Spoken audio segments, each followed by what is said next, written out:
आईचं दूध हे नवजात बाळासाठी अमृतच, पण याच दुधात जर युरेनियम सारखा घटक आढळत असेल तर ते बाळासाठी कॅन्सरला आमंत्रण देण्यासारखं आहे। ही शक्यता आणि भीती आता तज्ज्ञ व्यक्त करतात। त्याला कारण ठरलंय एक स्टडी। नेमका काय होता हा स्टडी, त्यातून काय समोर आलंय? तर बिहारमधील 40 दूध पाजणाऱ्या नवजात मातांवर हा स्टडी केला गेला।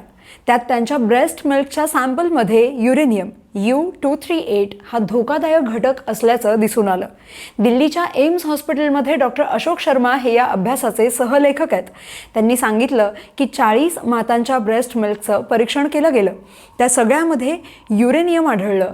सगळ्यात जास्त सरासरी प्रमाण खगडिया जिल्ह्यात, तर सगळ्यात जास्त वैयक्तिक प्रमाण कटिहार जिल्ह्यात आढळून आलंय। डॉक्टरांच्या म्हणण्यानुसार युरेनियमच्या संपर्कात आल्यामुळे मुलांमध्ये कर्करोगासारखे मोठे आरोग्य धोके उद्भवू शकतात। यामुळे मुलांच्या न्यूरोलॉजिकल विकासाबरोबरच एकंदरीतच विकास, तसंच कॉग्निटिव्ह आणि मेंटल आरोग्यावरही परिणाम होऊ शकतो। पण प्रश्न असा आहे की हे युरेनियम त्या मातांच्या शरीरात आलं कुठून?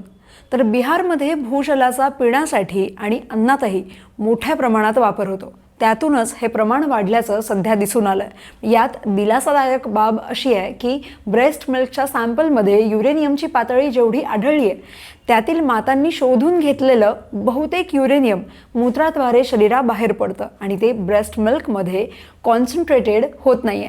त्याचं प्रमाण सध्याच्या घडीला बाळांमध्ये कमी दिसून आल्यानं त्यांच्या आरोग्यावर होणारा जो परिणाम आहे तो कमी आहे। त्यामुळे डॉक्टर आणि संशोधकांनी या घाबरलेल्या मातांना ब्रेस्ट फीडिंग सुरू ठेवण्याचा सल्ला दिलाय।